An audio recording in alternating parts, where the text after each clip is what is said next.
So many network marketers fall in love with a health and wellness product, and then they realize that there's an incredible opportunity to build the lifestyle and income of their dreams. But what happens when you get started and you run out of friends and family to talk to, and what you're doing on social media just isn't quite getting you where you want to be? Well, the truth is it's probably not your fault. It just takes a little marketing know-how that you may not be getting from anywhere else. So on this podcast, I'm sharing with you the secrets that I've been able to learn from all of my top earner friends and mentors.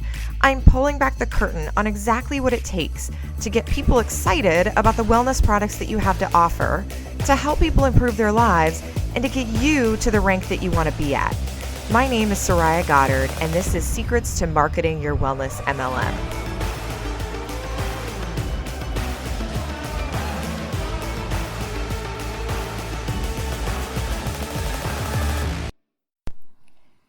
Hey friends, Soraya here. It is Saturday morning as I'm recording this, and it's been a fantastic week. First of all, most downloads in a week of the podcast ever. Super excited. So it's already the 12th of January, and I've surpassed the most number of downloads in a month, and it's not even halfway through the month yet. So I am so excited. Thank you for being here. Thank you guys. If you're a new listener, I really appreciate you finding me. I hope that you have received some value and good tips and tricks from this podcast. And if you are a new listener, I would definitely encourage you to go back and listen to the first 3 or 4 episodes of the podcast, where I really lay out the foundation of how to use marketing to your advantage in your network marketing business. Now, if you found me and you're not in network marketing, that's fine too. It will still apply, but definitely network marketers, direct salespeople, all of you guys who are building your side hustle or your main hustle, whatever that is, this is for you. Those first couple episodes are packed. I mean, packed. They're long, but they are packed with everything. Like straight up, if you listen to those episodes and you really, really learn what I'm talking about, you will be able to crush it in your business. So this is just exciting. Like I set out, I don't know about you, but sometimes you do things and you're just not sure how responsive people will be. You know, maybe that's putting out a piece of content in the form of a blog or a YouTube video or doing a Facebook Live. And for me, this podcast, I knew that people would enjoy it, but I didn't know how many. And it is just so delightful that you guys are discovering this and giving me feedback. It's fantastic. It's the best feeling in the world when you can help other people, right? So I just finished a run outside. And like I said, it's January 12th. It is cold here in DC. Maybe not as cold as some of you guys, where you guys live, but cold for me because I'm not a fan of the cold weather. And I just ran outside. And so I'm like trying not to hack my lungs out. I don't know. For those of you guys who are runners, you may understand what I'm talking about. But running in the cold does something scratchy to your voice. So of course, what did I do? I jumped on to record a podcast. So hopefully I won't break out in a coughing fit in the middle of this. But I was so excited to share with you what I wanted to talk to you about because I'm reading this book that you have to hear about. You have to hear about this. And it's a little, it's a book that I've never heard anyone else talk about. And so I think that you will enjoy what is in this book. So I want to just set up why I'm reading this book and then share with you guys what the book is about. So the book that I'm reading right now is called Why Do You Hate Money?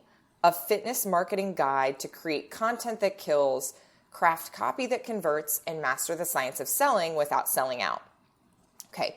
So this is a fitness marketing book, and I am not in the fitness space at all. And it was recommended by Amanda Bucci, who's a big online kind of internet marketing, social media influencer and business coach, and she's fantastic. So I highly recommend following her if you're into that and into just general social media advice. But she recommended this because most of her clients are fitness coaches looking to brand themselves and grow their business. I just wanted to see what's in the book. She speaks very highly of it, and it's fantastic. And even though most of us are not in the fitness marketing or coaching space, there are plenty of things in this book that are really, really, really, really relevant to network marketing. Now, that said, if you are in a space where you are just starting out growing your business, I honestly don't recommend that you get this book. And here's why. Sometimes you can get into a space where you are learning and not taking action. And if you are still not at the point where you feel comfortable in your business and you don't have a daily method of operation and you don't have things that you do routinely, regardless of what your day looks like, then I would ask you to stop reading books and to start getting into action. Take that imperfect action, grow your business, and get to the point where you've got a paycheck that makes you sigh a little bit of, relief, a breath of relief, and that you are happy with your just where you are. And that's not necessarily tied to money, but just be happy where you are. If you're not happy where you are, then you need to get your butt into your daily method of operation. You need to be creating imperfect content. You need to be following up with customers. You need to be making sure that you network. You need to be making sure that you are putting yourself out there and giving calls to action to people to reach out to you. Okay. So that's my little aside. I do not want to encourage all of you guys to, read 18 books a month about marketing, because for most people will then get stuck into learning and they won't get into action. And that's just not what we want. Lack of action never grew a single business. I mean, you really, really have to take massive action if you want those results. But that said, I know that a lot of you guys are stuck on how to speak to people. And what I mean by that is so many of you are stuck. Tell me just if this is you. Are you confused or hesitant to get on Facebook Live or YouTube or create your own podcast or blog because you're not quite sure what you should be talking about? Are you not quite sure who you're speaking to? Are you not quite sure why, when you do speak, people aren't responding to what you're saying? You think you have great information. You're sharing your heart out. You know that your product is amazing, but for some reason, people just aren't resonating with you. If that is you, then this episode is going to help you get into action and figure out exactly what you need to be doing to get into that momentum. Now, I'm going to describe to you some things that I highly recommend that you do. But again, this should not replace your current DMO, okay? So this is in addition to your current DMO. At the end of the day, you should be talking to a specific person. You should have an ideal client in mind, an ideal teammate, an ideal downline enrollee, whatever you want to call them, an ideal person that you want to serve, okay? And the key to you connecting with that person is to understand what their deepest, darkest secrets might be, their fears, the things that motivate them emotionally to buy your product or service or opportunity, right? That's where the magic happens. When you can get into their brain and you can figure out exactly what that person is thinking, then when you get on your Facebook Live or when you get on your Instagram feed or when you're doing your Instagram post or your Instagram stories and you're talking about their deepest, darkest fears, they're like, oh my God, she's literally talking to me. How did she get inside of my head? Have you guys ever had that happen before where you read something or you listen to something and you're like, how did they know exactly what I was thinking? I was just thinking that. I struggle with that. And then you jump on whatever they're selling. That's where you want to be. So this book does an incredible job of really digging into that. So I'm going to share with you some advice that he gives in this book and what I would recommend to implement it. So there's a chapter in this book, it's, page 59, that says how to make your reader feel like they're the only person in the room. And really, his thesis, which is what I was just describing, is that if you are speaking to everybody, you're not speaking to anybody. So in other words, if you're like, well, I'm in the weight loss space, or I'm in the skincare space, or everybody can use my essential oils, yeah, got it. But if you're speaking to babies one day and parents the next day and working men and athletes the next day, whatever, right?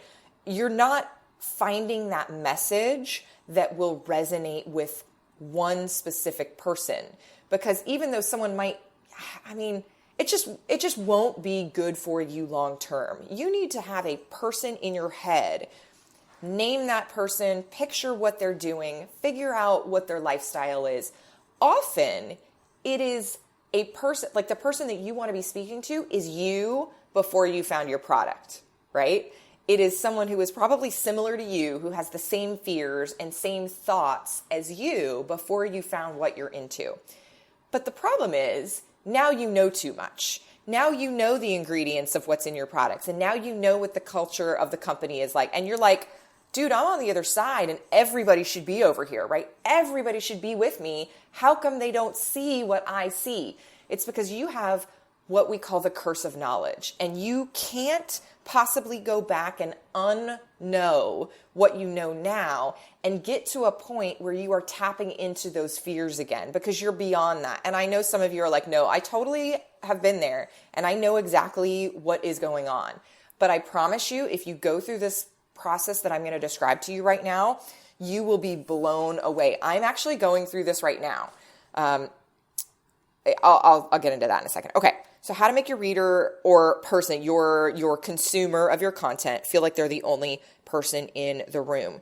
So basically you want to be able to get to people's, like, inside their brain. Okay. And I'm going to give you some examples of things that, by the way, this book is by a guy named Joey Persia. I can't remember if I said that, but Joey Persia, when he's writing this book, he says that you want to get into the things that make them stare at the ceiling worrying all night. And he gives some examples. Am I ever going to get a date? Am I going to be alone for the rest of my life? Am I always going to be afraid of defending myself? Am I going to die young like my father, or his father, his father? Now, these are fitness industry examples that may or may not apply to you. But if you can think about their hopes, their dreams, their desires, their anger, their pain, their failures, their biggest barriers, their roadblocks, their uncertainties, all of those things, if you can get to that level, instead of just like, someone wants to lose weight. Well, yeah, but why do they want to lose weight? Why? If you can ask why about 17 times, then you'll get to the root, right? Then you'll get to really, really that inner dialogue that your customer is thinking about, so that you can, when you're creating your content, talk about that. People buy emotionally. I have talked about that on almost every single episode of this podcast. People buy with their emotions. They don't buy with their logic. So that is why we want to talk about the benefit and the benefit of your product, instead of talking about the ingredients and what it is. You want to talk about what it does, not what it is. So back to the book, Joey Persia gives those examples, and he says people come to you in this example to lose weight for a variety of different reasons, but it's your job to know why. So again, let's just pretend you're in the weight loss space for a second. Instead of going, oh, well, you'd like to lose weight so you can fit into your jeans. No, that person, I mean, yes, kind of on the surface level, but they really want to know, am I going to get a date? Like, is someone going to think I'm hot? Am I going to be alone for the rest of my life? Is this it? Like, am I going to be undesirable? Am I going to die young? I mean, these are like some crazy, deep, really intense emotional things that people go through when they're trying to lose weight.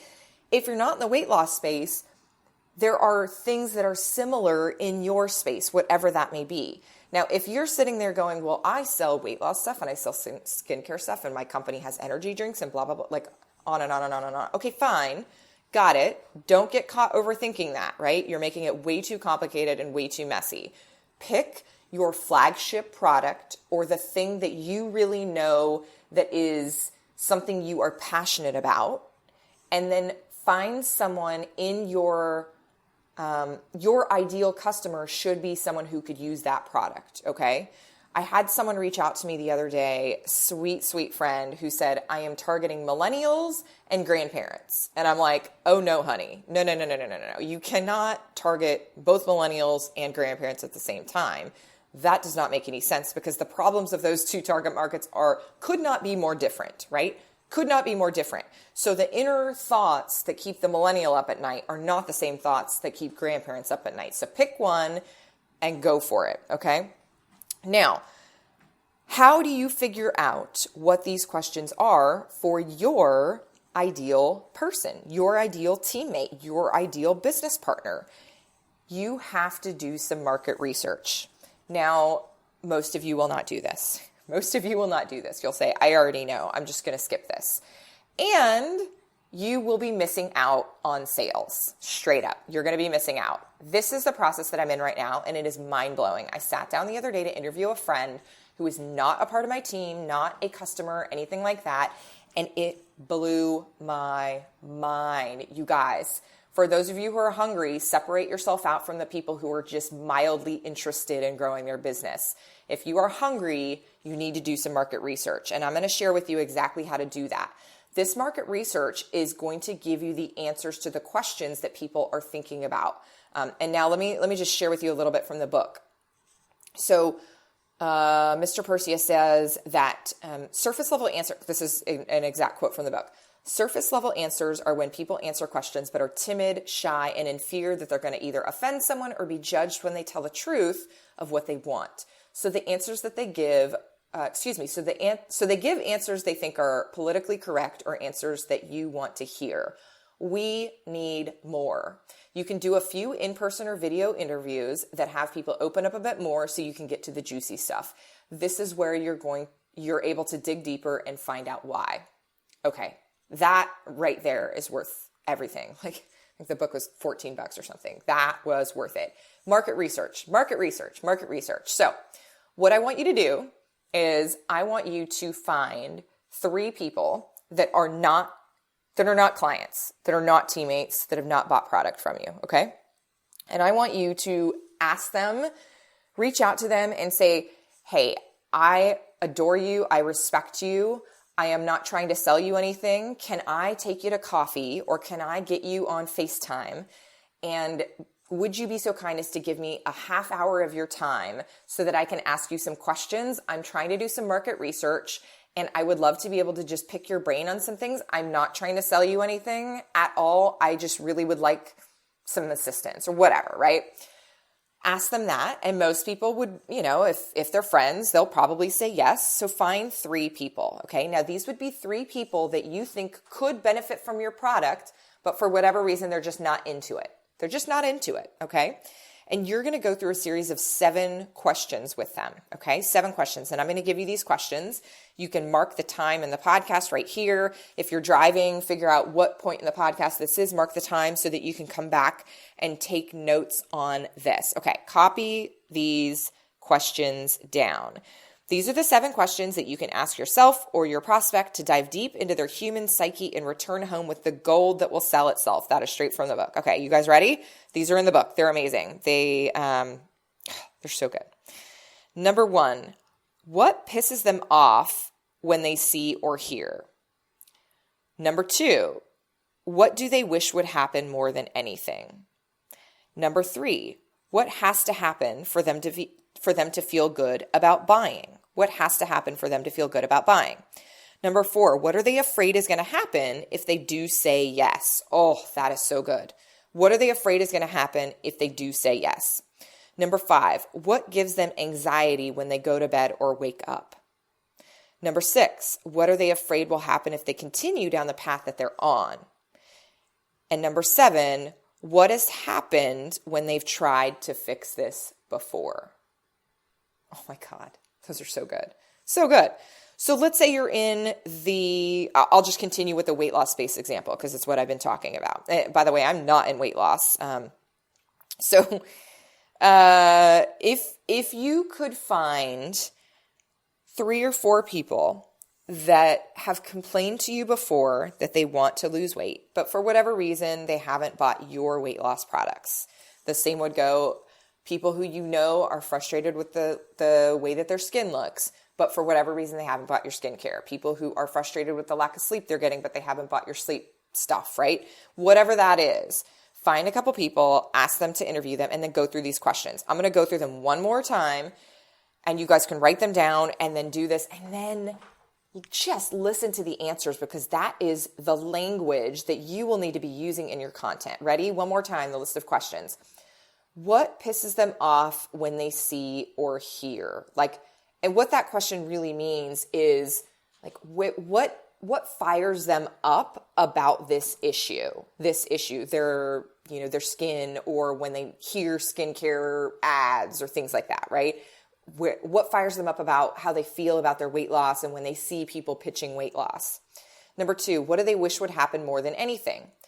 Number 3, what has to happen for them to feel good about buying? Number 4, what are they afraid is going to happen if they do say yes? Number 5, what gives them anxiety when they go to bed or wake up?